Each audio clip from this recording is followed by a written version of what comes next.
Appreciate you guys for tuning in. Remember, subscribe is the vibe. Your boy's on the road to 4K. Unbelievable. The roller coaster I've been on this entire NBA playoff season is just unpredictable after unpredictable things keep happening, bro. What are we still doing talking about Miami? Why are we still talking about these guys? These guys should have been in the playoff for a week.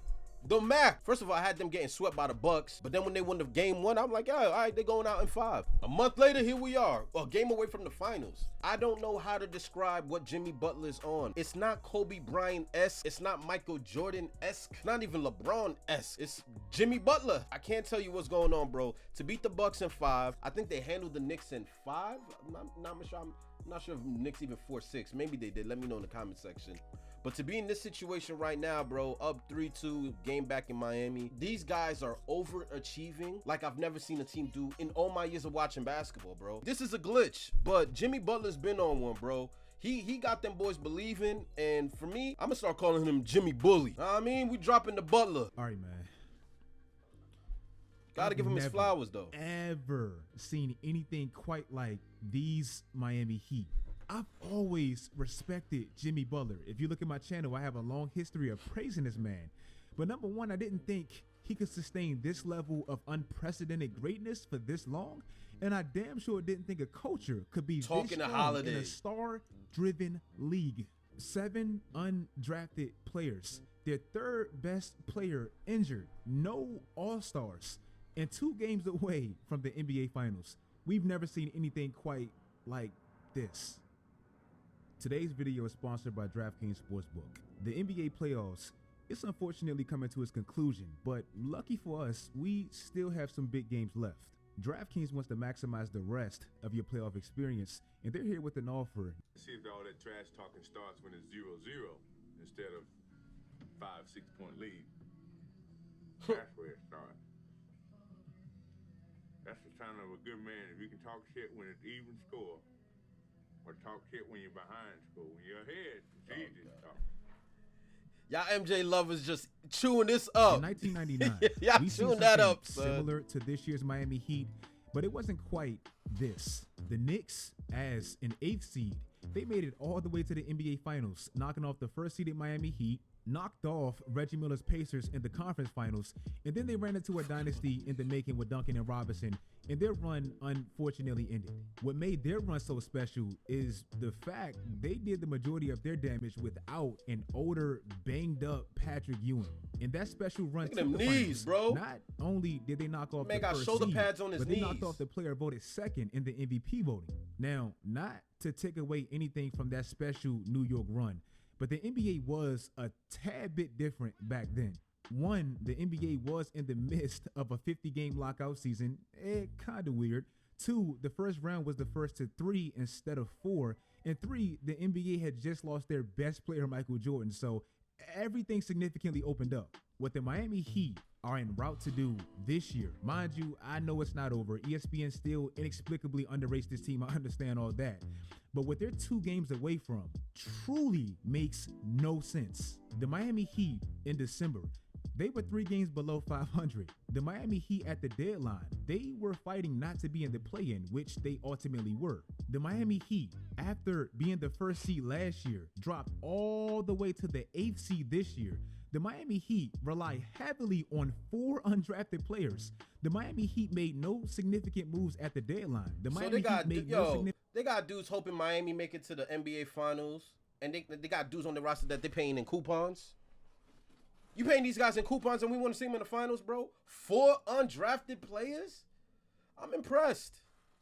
But how consistent can you be on the biggest stage, bro? I'm not a hater, bro. But how are you going to be able to handle those expectations versus what you got to put up against, bro? And you got undrafted players? Imagine.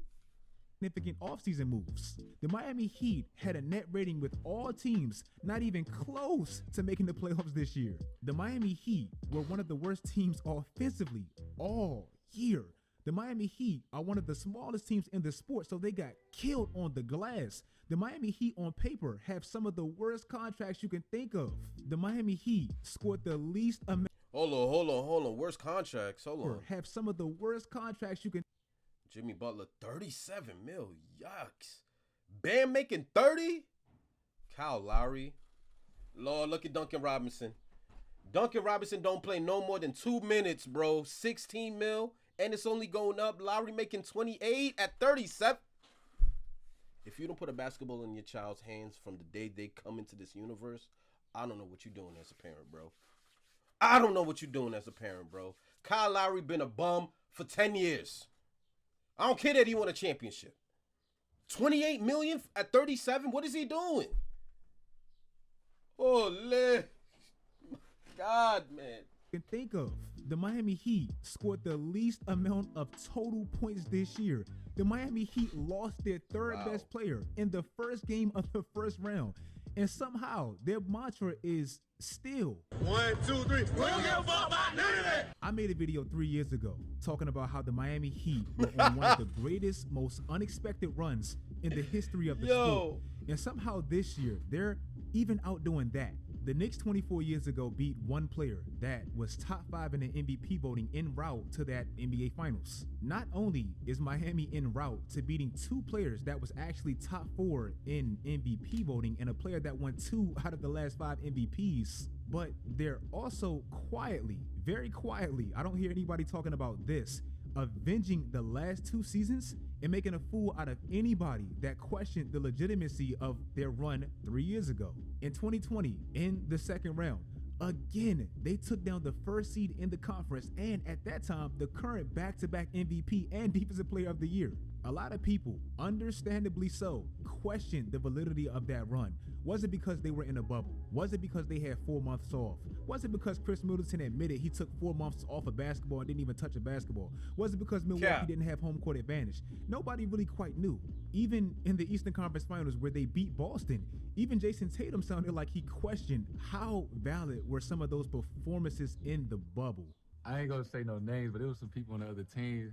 I'm like, hold on, he don't normally play like that. Like, I'm like, he acting different in the bubble.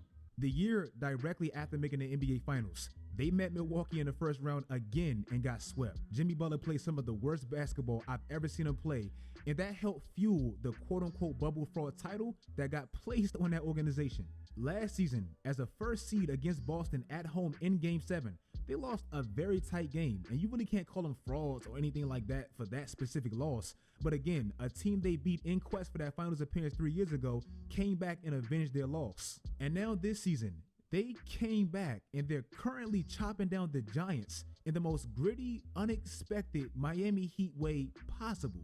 Different faces, different roles, yet they have the exact same denominator, Jimmy Butler. And not to mention, the 2 teams, they're 2 games away from possibly beating. Not Kobe, not Steph, not LeBron, not Dame, not Embiid, not Joker, not Murray, not even Donovan Mitchell.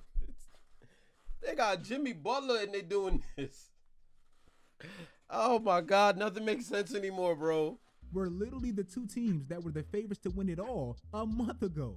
I talked about it and raved about it like a month ago, but the legacy of playoff Jimmy has been padded even more.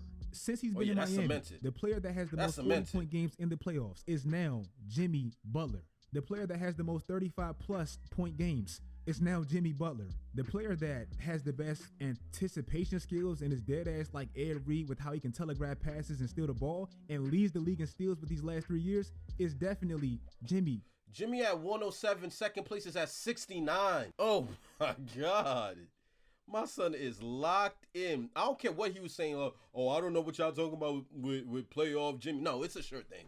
It's a real thing, bro. Because you're not him like that in the regular season. But then when the playoffs start, it's like you eat 3 sensu beams and want to start dropping spirit bombs on everybody, son. Butler, the player that has the most 3+ steals games, is most definitely Jimmy Butler. The player with, by far, and this is no disrespect to the Miami Heat roster, but it's just the facts, with talent, by far the most inferior roster, yet he has the most playoff wins amongst stars, is Jimmy Butler, one of the only players to have a 60% winning percentage since 2020. Mind you, he's the only one that doesn't have a championship, mainly because he hasn't been on those rosters, is Jimmy Butler.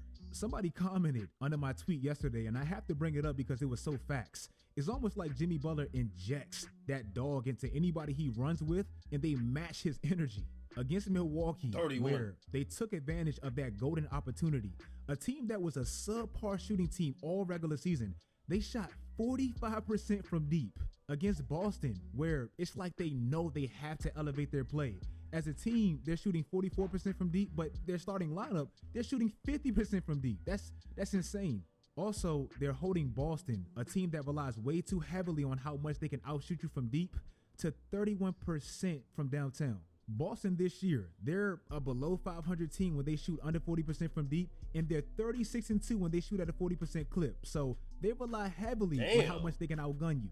Also, in this is just like the most Kansas City Chiefs stat I've ever seen in my entire life. Shout out to Nick Wright for pointing this out. This Miami Heat team, this playoffs, they're 6-2, a 75% winning percentage when they trail by at least 10 points plus in these playoffs. The rest of the league is 14-59. That is insane. And for anybody that pokes this man Jimmy Butler, and I know it's competition, I don't really mean this, it's kind of just for the video, but can we please stop? Drew Holiday. Grant Williams. Y'all bombed Grant Williams when he got in Jimmy's face. That game 2 when they was talking and they were up and he's getting in Jimmy's face and they ended up losing. Y'all bombed this man for that L, bro. Holiday, the player that the players voted as the best overall defender by The Athletic. Look at what he did to this man in game 5. Again, like Michael Jordan said in that iconic Last Dance documentary, it was almost like he was foreseeing Jimmy Butler's career. It's cool to trash talk when you're up. Jimmy does it when he's 5-6 points down. Against Grant Williams, directly after Grant hit that big shot and decided to poke Jimmy Butler, he hit the majority of his game-sealing heroic buckets against Grant Williams and decided to trash talk when he was down 5 to 6 points. I don't know how far this team is going, but I've never seen a team quite like this. Kevin Love was picked up off the street. Gabe Vincent, Duncan Robinson, Caleb Martin, and Max Strus, they're all undrafted, and they're huge contributors to this team. Eric Spoelstra was homegrown and home developed, and he's easily the best coach in the league, and he's outcoached every coach he's faced in these playoffs. And this team is down Tyler Hero and, for what it's worth, Victor Oladipo, and they're 2 games away from the Trying to hear about no Victor Oladipo, bro. Respect, man, respect. If you guys like this video, At this point, I don't even care what finals we get. We're going to get a great one regardless. The chess matches in both conferences is like, it's incredible to watch. Like I said, man, follow my social media sites, turn on post notifications, do whatever. But yeah, bro, like it's going to be crazy. It's going to be crazy. Like, all the stats that this man broke down, all these analytical stuff, it just means nothing when it comes to this year's Miami Heat. Like, it's nice to watch in the regular rounds, bro, up until this point. But you would think you bring that kind of energy and these kind of pieces to the NBA Finals versus the Nuggets. Nuggets is a well-rounded team, #1 offensive team, rebounding team, Murray, Joker. What do you got for Joker? Bam. And some guys getting paid with food stamps and coupons. Like, it's just, I respect it. I'm actually surprised by it. I have no way to knock it. What are y'all really gonna do in the finals? Jimmy Butler's impressive, bro. Like, this doesn't make any sense. This is a glitch in the matrix, bro. Like, he's sunning guys that are better than him. And 1 game away from the finals, bro. But we're gonna find out how it unfolds, man. Appreciate you. Hit the like button for more content from your boy Gab Bose, man. We don't sleep out here. I'm gonna highlight you guys in the next video. I'm about.